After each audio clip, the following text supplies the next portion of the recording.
Welcome, fellow plebs. My name is Sean, and this is Tribunus Plebis.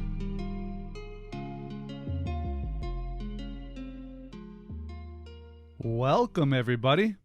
Today we are going to talk about a man who is something of a folk hero in the labor movements of the United States, but who often lacks a following outside of that particular circle. He's a man who unselfishly gave absolutely everything to help the poor and the working people of this country. I hope that this episode will help flesh out this incredible life for anyone who knows the name, but not much of the story. And I also hope that this episode will introduce this man to a few more people who might feel inspired by that same story and his struggle. Eugene Victor Debs was born on November 5th in 1855 in Terre Haute, Indiana, to Marguerite Betrich and Jean Daniel Debs, Alsatian immigrants and owners of a retail grocery store.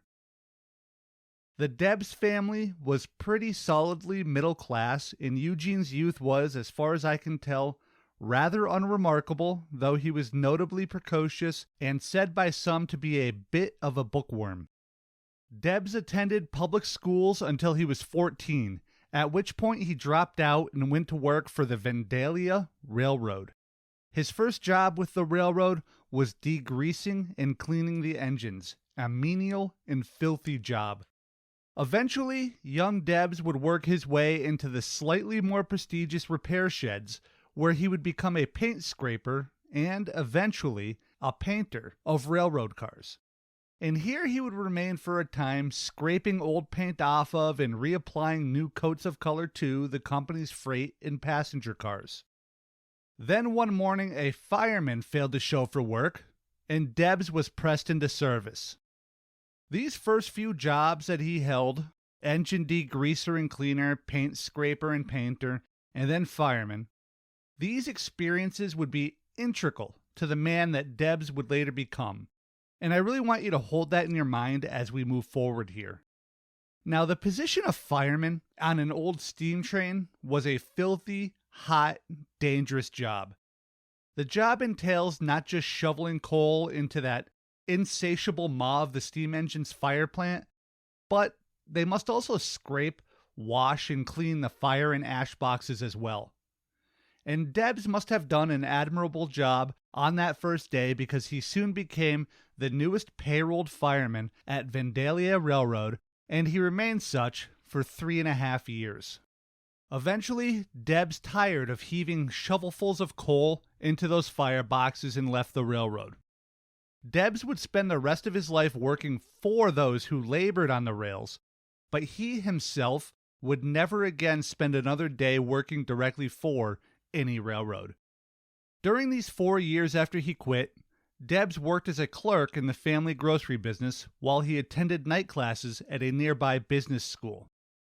Once he was finished with his schooling in 1875, Debs joined, in solidarity with his past comrades, the newly formed Brotherhood of Locomotive Firemen as a charter member, and he became active in the organization. Over the next 18 years, he worked his way up to editor of the BLF's own Fireman's Magazine and was eventually appointed Grand Secretary and Treasurer of the Union. The Brotherhood of Locomotive Firemen was a relatively benign union at the time. They were loath to strike and had not ever struck in the history of the organization. In the beginning, Debs was a supporter of this stance. He believed in a paradigm where ownership and labor should work together as friends, hand in hand. As such, the BLF was essentially worked over by ownership via small handouts like free transportation to meetings and so forth to keep the leadership docile, all while wages were kept low and the conditions the workers faced were kept poor and unsafe. This belief that he held, that labor and ownership should and could work together, even seemed to compel Debs to enter politics. From 1879 to 1893, Debs served as Terre Haute town clerk before being elected as a state senator in 1894. As a state senator, Debs introduced a bill to help railroad workers. It dealt with work hours, pay, and safety issues. Debs was so confident that his bill would pass the Senate that when it inevitably failed, he was so heartbroken by the heartlessness of his fellow senators that he refused to run for another term.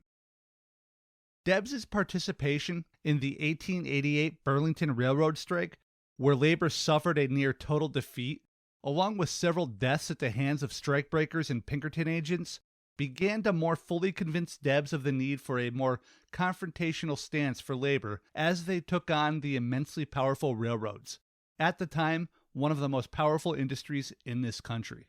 This was a view which would affect his later career in very fundamental ways. But before we dive into his more public and well-known career, let's take a moment to dive into his personal life just a little bit. Okay, so Eugene Debs married a woman named Kate Metzel on June 9th of 1885. And his marriage, almost everywhere that I've seen it mentioned, is always just simply mentioned. Very few people have really talked much about their marriage or about Kate in particular, but some have. And here we have some pretty divergent takes. On the one hand, we have the book The Enemy in the House, a historical novel by Irving Stone. In that book, Kate is depicted as being completely and utterly against Debs' organizing and his politics, which led to a rather cold home life and even led Kate to go around town and very theatrically spend money in as public a way as possible to show that she did not believe as her husband did.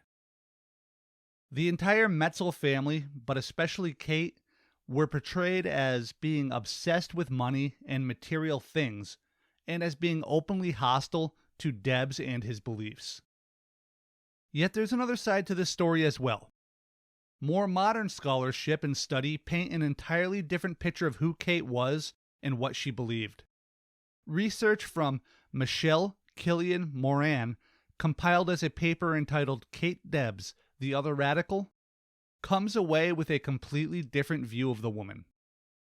In this paper, Kate is shown to be every bit the equal of Debs, intellectually and ideologically. In fact, she spent a lot of time on the road with her husband as he traveled from whistle stop to party gatherings and union meetings. It's hard for me to cipher out which of these two Kate narratives is more accurate: the money-loving shrew who despised her husband's work, or the ideological equal who happily supported that same work and held similar, if not even stronger, ideals. What I can tell you is that they had no children. Beyond that, these bits here, and this two-sided story with no clear answer, this is pretty much where Debs' personal life, especially after he becomes one of the most famous, or perhaps infamous, men in America, ends. I'd like to think that the true story of the Debs marriage falls somewhere in the middle at least, if not more towards the modern scholarship, because, hey, nobody wants to hear and read about a bad marriage, right? But unfortunately, all I can do right now is tell you both versions of the story and let you good folks decide which seems more likely. So with that discussed and kind of set aside as an unsolved mystery, let's dive back into the public parts of this man's life and not dwell on the possibly salacious details of, him and his wife's home life. So now it's 1893, and Debs has resigned from the BLF and organized the first industrial union for unskilled workers, the American Railway Union. Before this time, craft unions were the dominant form of union in this country, especially in railroads. A craft union is organized around a particular skill. So in a railroad, to use the obvious example here, the engineers, firemen, painters, mechanics, and switchmen would all have their own unions. So just think about this for a minute. To make one of these old steam engines run, it took two men, the engineer and the fireman who I mentioned before. The engineer would actually drive the train. They would manipulate the throttle and the brakes, and they were responsible for the safe operation of the engine. The firemen, as we talked about before, broke coal into pieces and fed the firebox. They both belonged to different craft unions, despite working side by side. And rail companies, They generally allowed these craft unions to exist with no real fight back because of two things. One, they were easy to deal with because the Brotherhood of Locomotive Engineers did not work with the Brotherhood of Locomotive Firemen because they were different crafts. And neither of those unions worked with the painters or the mechanics and so on. The second reason is that these unions did not strike. They operated more as fraternal orders than true labor unions as we tend to think about them in modern times. These craft unions would negotiate for their own wages and benefits, but often came into conflict with each other as they battled for their own piece of the pie. An industrial union, on the other hand, organizes all workers, regardless of their particular skill or even lack of skill, within an industry. This allows more workers to operate as a unit and negotiate for better treatment across the board. And that is the sort of union that the new American Railway Union was meant to be. Debs was elected as this new industrial union's first president upon its founding. And let me tell you something, my dear listeners. The road was rocky for this new union right from the jump. Almost immediately upon the formation of the ARU, both Debs and the union were forced to deal with wage cuts from the Great Northern Railroad Company, the G&R.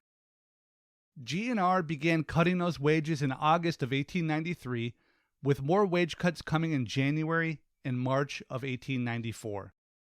The workers, as one might suspect already, did not like this one bit.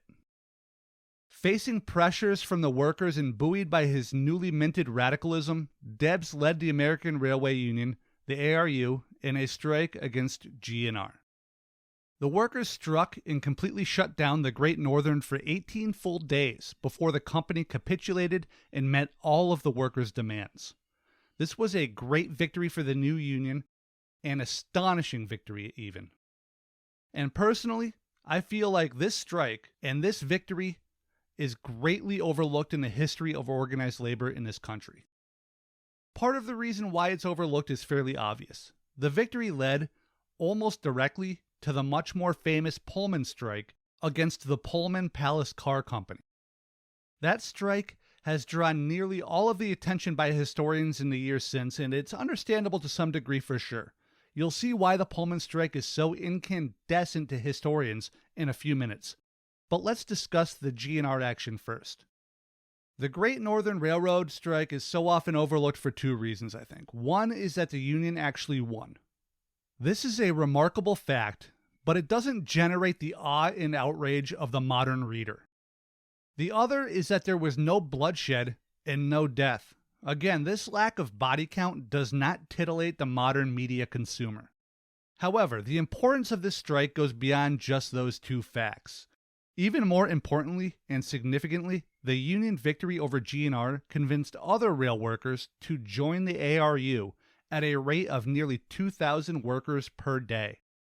It was this show of power by an industrial union rather than by the still dominant craft unions which led to the railway workers taking on a corporation and power as large as the Pullman Company just 1 month later. It was also a salve of sorts to the open and still festering wound that was cleaved into the American labor movement after the Haymarket Massacre and the executions by hanging which followed.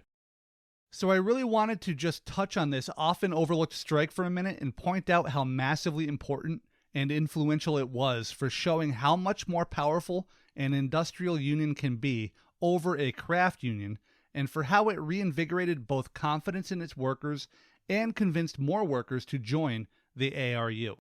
And also because of how it helped push away some of the Haymarket horrors, or at least,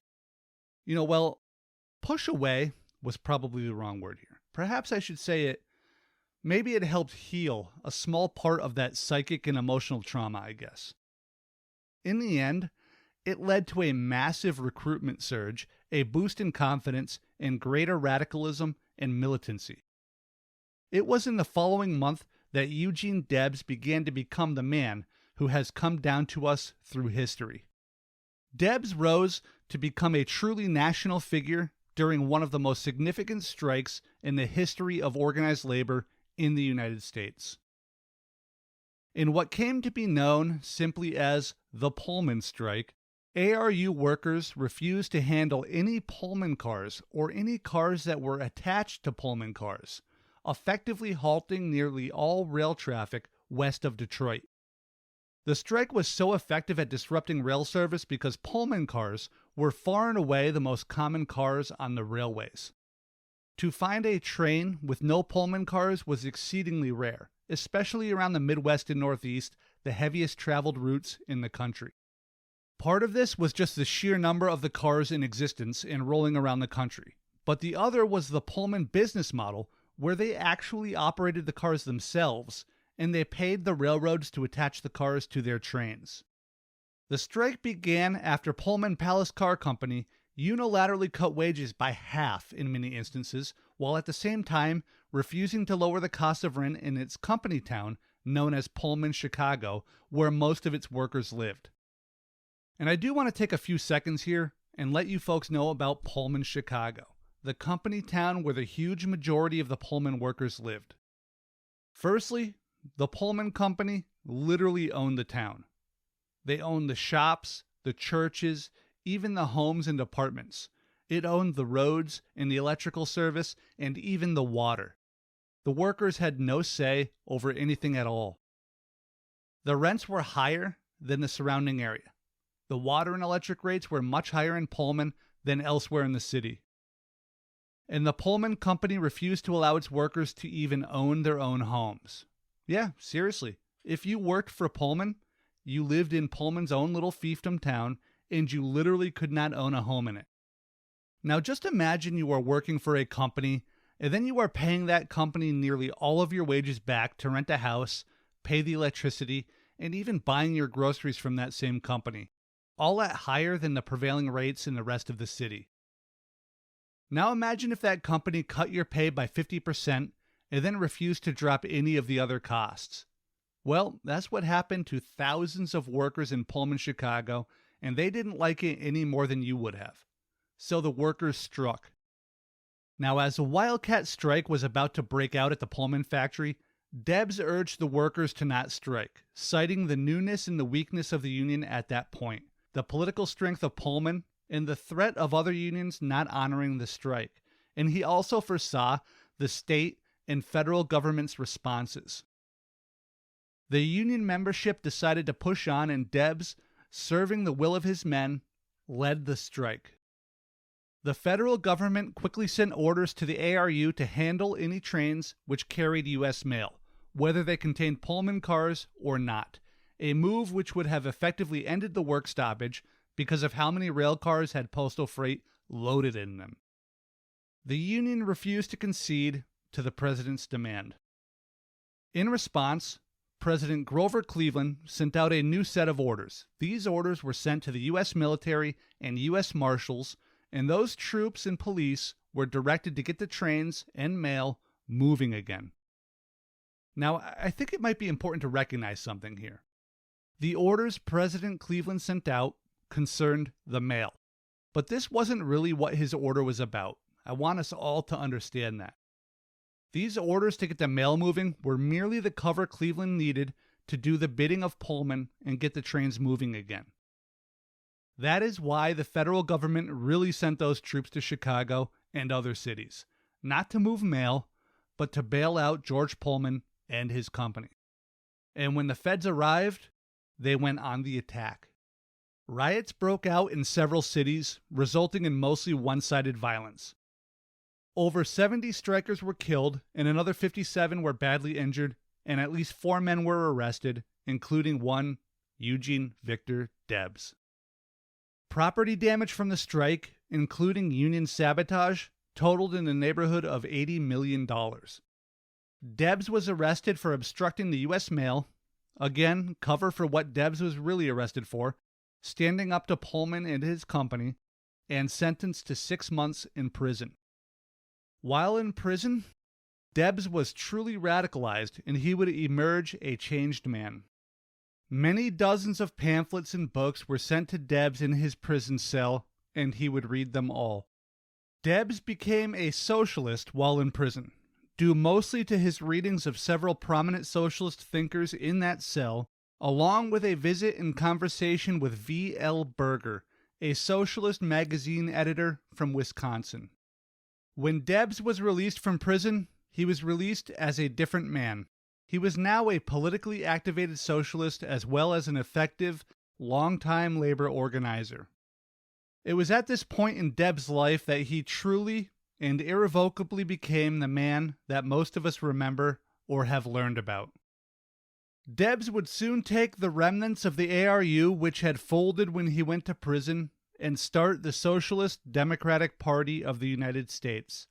He ran for President of the United States in every election from 1904 to 1920 under the Socialist banner.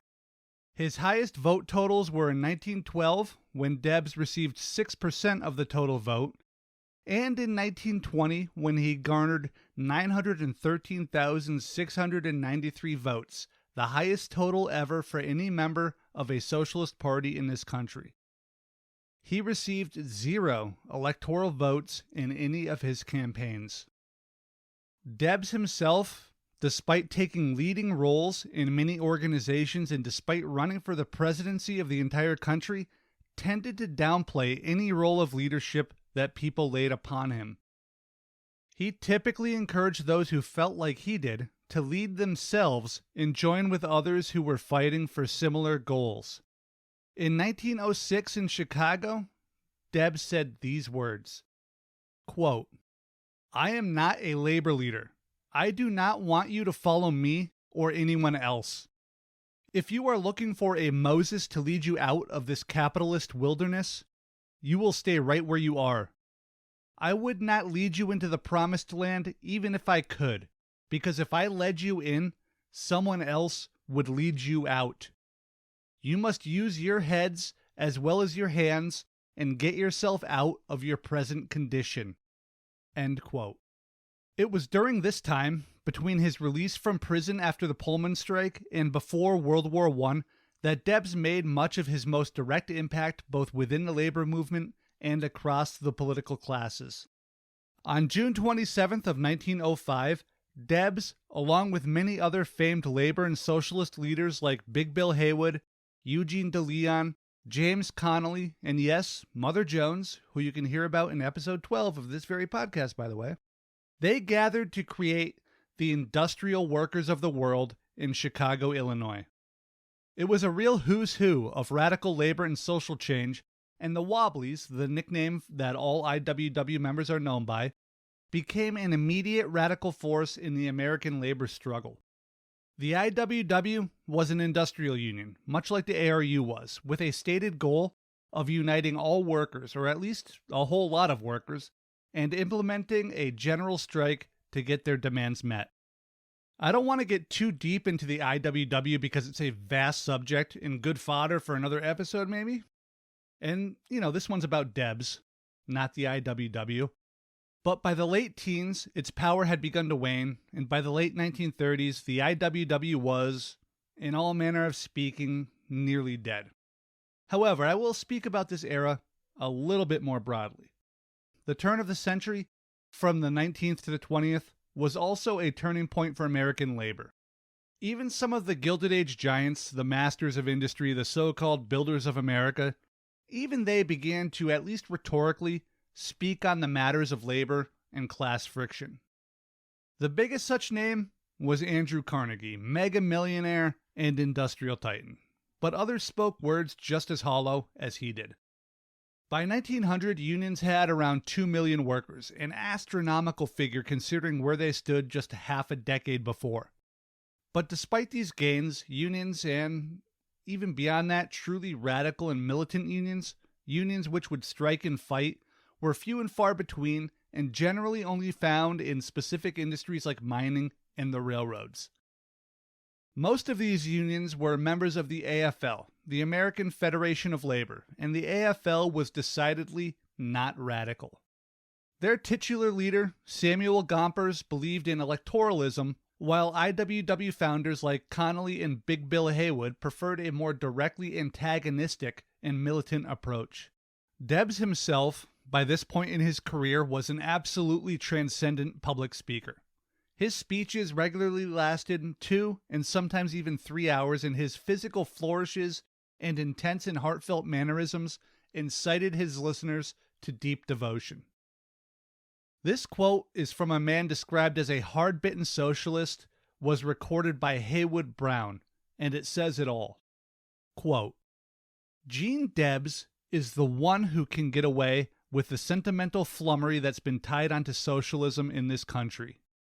Pretty nearly always, it gives me a swift pain to go around to meetings and have people call me comrade. That's a lot of bunk. But the funny part is that when Debs says comrade, it's all right. He means it. That old man with the burning eyes actually believes that there can be such a thing as the brotherhood of man. And that's not the funniest part of it. As long as he's around, I believe it myself. End quote. There then raged a war within the American labor movement. A war with the radical socialist and IWW force on one side, and the electorally minded forces led by the AFL on the other side. The AFL controlled roughly 80% of the unionized American workforce, and the radicals only a small handful, but the war raged nonetheless. Soon, there held a vote. A vote contested by enrollment rather than by ballot. An astonishing number of workers joined the IWW. Over 2 million signed on over the years. Yet official rolls rarely listed more than 60,000 members in any single month, pointing to an enormous amount of turnover. And as World War I approached, the internecine labor war was fought, and the AFL won in an absolute landslide. Debs was already a powerful speaker, and his newfound socialism lent a religious revival aspect to his already charismatic and powerful oration. That religious revival aspect led to Debs becoming intensely popular. In the end, it was this charisma and speaking skill that would lead to his second stint in prison. And I feel like I should add that between the founding of the Wobblies in World War I, Debs began to pull back from his public duties, and his health began to decline. Not sharply, he wasn't on death's door, but he had indeed begun to fade a bit as the teens sped onward. This is where Debs began his runs for president, in fact, when the IWW split between Big Bill Haywood's faction and the Socialist Party faction that Debs was loyal to started. Interestingly enough, Debs and Haywood remained friendly even after the split that devastated the union that they both helped found. As an avowed anti-World War I activist, though not an absolute pacifist, I might add, after all, how could he be such as a revolutionary? Debs was put in a terrible position by the passing of the Sedition Act in 1918, which made it illegal to make speech that was, quote, disloyal, profane, scurrilous, or abusive language about the United States government, its flag, or its armed forces, or that caused others to view the American government or its institutions with contempt, end quote. It also made it illegal to encourage anyone to resist the draft or even speak against the recruitment and enlistment service itself. And while, like I said, Debs wasn't a pacifist who was flatly against any and all potential wars, what he was firmly and statically against was imperial war, of which he felt World War I qualified. War that he felt was driven by capitalist greed. This belief is the seed from which his adamant opposition to the Great War grew. Quote, they tell us that we live in a great free republic, that our institutions are democratic, that we are a free and self-governing people. That is too much, even for a joke. Wars throughout history have been waged for conquest and plunder, and that is war in a nutshell. The master class has always declared the wars. The subject class has always fought the battles. End quote. May 16th, 1918. This is the date that the Sedition Act goes into effect. The Sedition Act is not technically its own law, but rather an amendment to the previously enacted Espionage Act of 1917, which was passed shortly after the United States officially entered the Great War, which would come to be known as World War I. The Sedition Act expanded the Espionage Act to include actions which were even more troubling, broad, and all-encompassing than previously covered. They included, as I briefly mentioned a moment ago, speech, expression of opinion which, cast a bad light on the federal government of the United States or upon its war efforts in Europe or at home, including the draft. In short, it violated the First Amendment rights of United States citizens and provided sentences of usually between 5 and 20 years duration. And for the record, dear listeners, this is what an attack on free speech actually looks like. Keep this in mind. So now it's June 16th of 1918, 1 month to the day after the passing of the Sedition Act. Eugene V. Debs, though ill and having stepped away from his more public roles of the past, has decided to step back out to deliver a speech to a Socialist Party gathering of about 200 people in Canton, Ohio. Despite the oppressive heat and humidity of that day, Debs steps atop the low platform of the park gazebo in a three-piece suit and delivers one of the most memorable speeches in the history of this country. 5 months later, Debs would be sent to prison for 10 years, simply for speaking to other human beings. A quote from that speech, quote, "I realize that, in speaking to you this afternoon, there are certain limitations placed upon the right of free speech. I must be exceedingly careful, prudent as to what I say, and even more careful and prudent as to how I say it. I may not be able to say all I think, but I am not going to say anything that I do not think.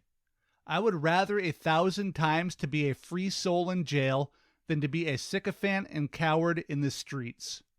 End quote. Debs, as he composed the words that would comprise what would come to be known simply as the Canton speech, was aware of the Espionage Act and its sedition amendments. He knew he could be sent to prison for urging men to resist the draft or speaking directly against the government's war efforts. He was, by all accounts, extremely careful with how he worded his speech in an effort to thwart such legal attacks.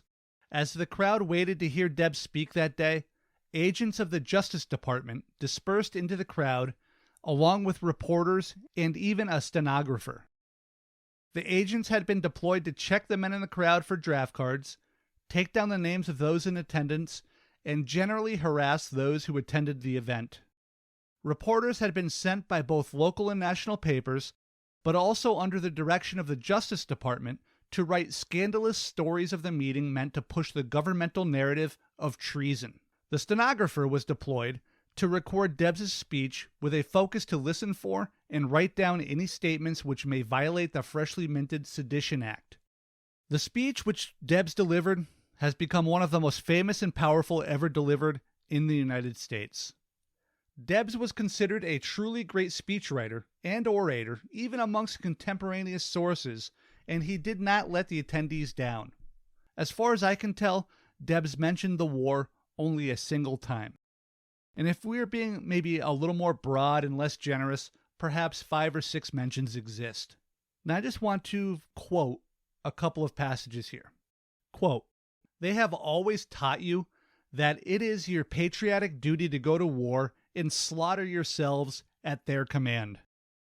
You have never had a voice in the war. The working class who make the sacrifices, who shed the blood, have never yet had a voice in declaring war." End quote. Perhaps Debs, who, as we already mentioned, understood the dangers of this speech, thought that by avoiding a direct assault on the war and or President Woodrow Wilson, that he would avoid jail. He very possibly may have held that hope, but he was also fully aware of how precarious his situation was, and he made it clear as he spoke. Quote, "Rose Pastor Stokes, and when I mention her name, I take off my hat. Here we have another heroic and inspiring comrade. She had her millions of dollars at command. Did her wealth restrain her an instant? On the contrary, her supreme devotion to the cause outweighed all considerations of a financial or social nature. She went out boldly to plead the cause of the working class, and they rewarded her high courage with a 10-year sentence to the penitentiary. Think of it, 10 years. What atrocious crime had she committed? What frightful things had she said? Let me answer candidly. She said nothing more than I have said here this afternoon. I want to admit without reservation that if Rose Pastor Stokes is guilty of crime, so am I. If she is guilty for the brave part she has taken in this testing time of human souls, I would not be cowardly enough to plead my own innocence. And if she ought to be sent to the penitentiary for 10 years, so ought I, without a doubt. End quote.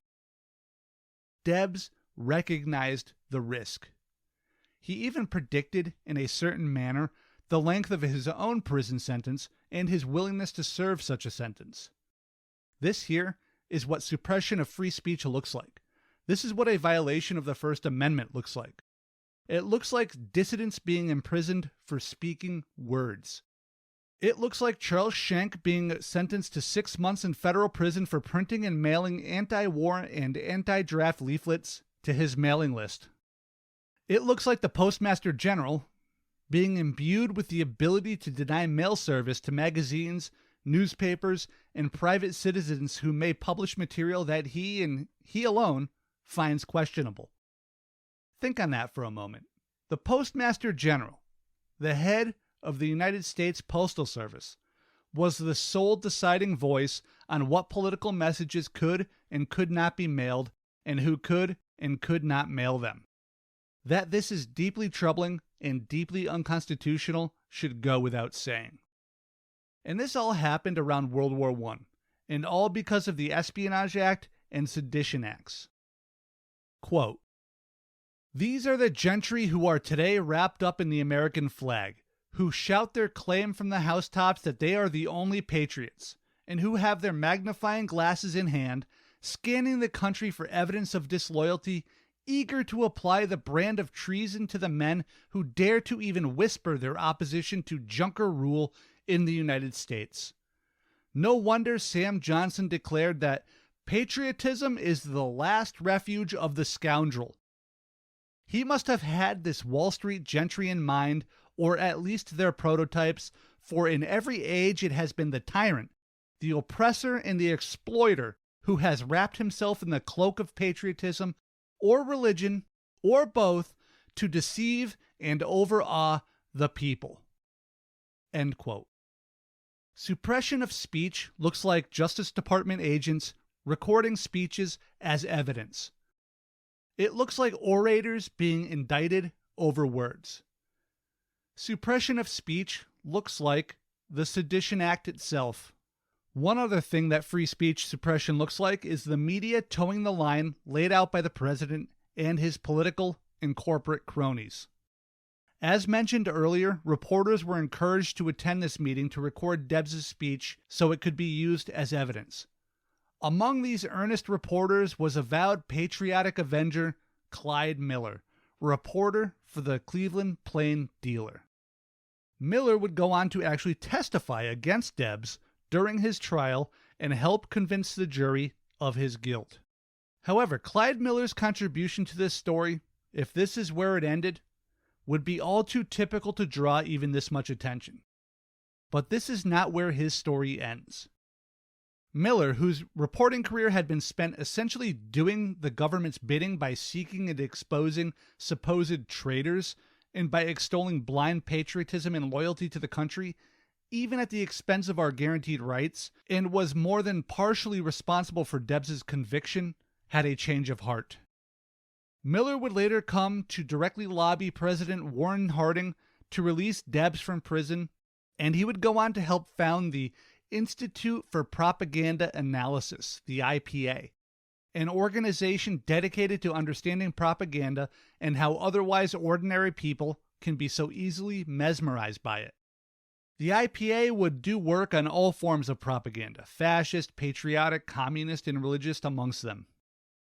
They would even go on to analyze the burgeoning Second Red Scare of the late 1940s, while it was still in its nascent stages before the IPA was disbanded.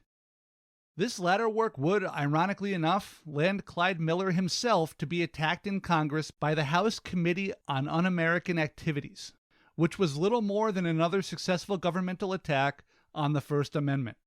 And Debs, to get back to the subject more directly here, and I apologize for that brief sidetrack, was indicted by a judge in Cleveland, Ohio, and arrested 2 weeks later as he traveled through that city on his way to another event. He was indicted on 10 counts of violations of the Sedition Act and charged with hindering the enlistment service. Marguerite Prevey, a wealthy Ohio radical, paid Debs' bail, and he traveled to his home in Terre Haute, Indiana, to await his trial, which took place on September 10th of 1918. Debs wrote the following in a letter to a friend before that trial. Quote, "I am expecting nothing but conviction under a law flagrantly unconstitutional and which was framed especially for the suppression of free speech." End quote. The trial itself was, to be kind, swift. Copies of the speech, transcribed by stenographer, were presented, and several photos showing Debs speaking in Canton were admitted into evidence. During the trial, Debs' lawyer called no witnesses to testify on his behalf.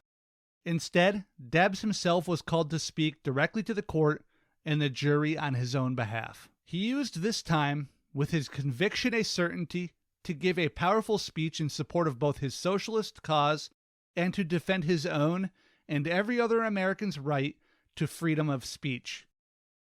Regarding freedom of speech, this paragraph from his statement to the court stands out amongst many others.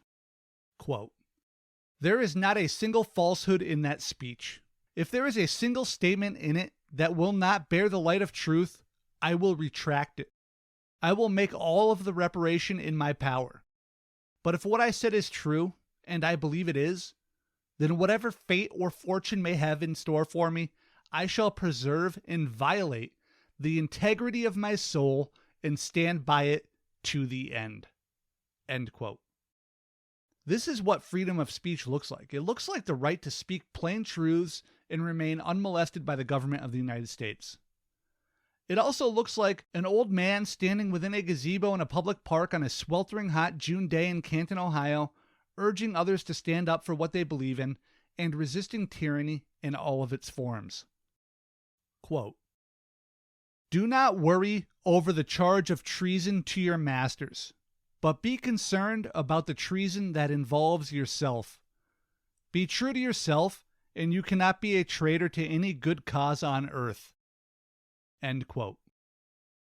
In the aftermath of the trial, Eugene V. Debs was found guilty of violating the Espionage Act and sentenced to 10 years in prison. It was during this trial that Debs would deliver his singularly most famous and powerful speech, where he stated the following, quote, "Your Honor, years ago, I recognized my kinship with all living beings, and I made up my mind that I was not one bit better than the meanest on earth. I said then, and I say now, that while there is a lower class, I am in it. And while there is a criminal element, I am of it. And while there is a soul in prison, I am not free." End quote. In fact, right now, as I record this podcast episode, I am wearing my Debs t-shirt. It shows the famous picture of him leaning out of that Ohio gazebo, his face an intense mask, arm upraised as he delivers his speech. And below that photo are printed the last two sentences of that quote. "While there is a lower class, I am in it. And while there is a criminal element, I am of it. While there is a soul in prison, I am not free." Now, even in prison, with his health deteriorating, Debs carried on his work. He refused some handful of offers he received to make his time easier, preferring to shun his status as a relatively well-known political prisoner and remain what he viewed himself as and what he really was. He was a prisoner confined to a cell, just like all of his brothers in their own cells throughout that prison. Debs even ran for president from prison, and that was the year that he garnered nearly 1 million votes, his highest vote total and most ever for a Socialist Party member to this day. While locked up, Debs also took it upon himself to take the complaints of the other prisoners and argue for their proper resolutions with the guards and warden. Through this selfless act, Debs earned the respect of his fellow prisoners and even the guards and the warden himself. Howard Zinn, another great man of history, shared this anecdote about Debs' time in prison, specifically when he was released. Quote, "On the day of his release, the warden ignored prison regulations and opened every cell block to allow more than 2,000 inmates to gather in front of the main jail building to say goodbye to Eugene Debs. As he started down the walkway from the prison, a roar went up and he turned, tears streaming down his face, and he stretched out his arms to the other prisoners." End quote. The time Debs spent in the penitentiary harmed his already frail health, and though he was released by Harding after roughly 3 years, his health would never recover. He survived 5 years post-prison and died in a sanatorium on October 20th, 1926. He was 70 years old. Eugene Debs, by his own definition, was never truly free. Now, during his life, Debs was not the only person on the front lines of labor in political movements of the early 20th century. Not every advance can be traced back directly to his work. In fact, his heyday ended before the American working class and the public at large truly comprehended the importance that labor unions could and would make in their lives. In addition to all of that, Debs was an avowed anti-racist. He believed that all people, regardless of the color of their skin, should unify and fight against what he viewed as their oppressors, and his movement was welcoming of all ethnicities. However, he seemed to not understand that there existed a true difference in the societal treatment of blacks, especially in the workplace. He was fully willing to accept blacks into the movement on absolutely equal terms, as he said, which meant that they would receive no special assistance. So there exists here a bit of a contradiction, I think, that Debs either failed to come to terms with or, decided to simply stand on his belief that all were equal, both in his own mind and in reality. This miss, as I see it, it just goes to show that even the best amongst us have blind spots or ideological purity that allows us to slide past complicated issues with a bit of, hand-waving and pretty words. Honestly, I hope I misunderstand his words here, or have not read, his more clarifying writings. But in the end, Debs was on the bleeding edge of the creation of a true, broad labor movement in this country. He did not start it. He was not the only one active in his time, but he did leave an absolutely indelible mark on the organization of the working class in this country. It was through this work that labor found its voice to speak truth to power, and more importantly, they found their feet to be able to take and hold ground against a materially greater force in the form of corporations and political malfeasance. Whether in prison, walking strike lines, or giving a speech that he knew rubbed against the new sedition laws, Debs never wavered. He stood strong for the working class and the poor. Even beyond that, he actively fought for them. He fought for them each and every time, even when he knew that fighting for them would mean his own suffering. More importantly, he never stopped, not until his death.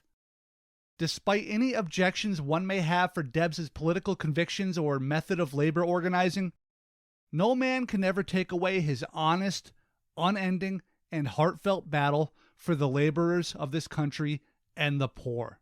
Very few people in our long history have laid so much on the line or suffered so profoundly for the poor and oppressed of the United States of America.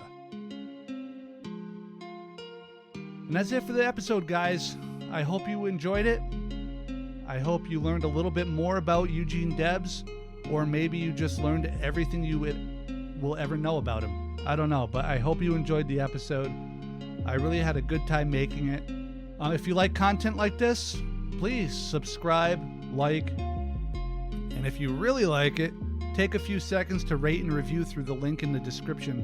It's the single best way that you can help out a podcast. Thank you guys. Love you all.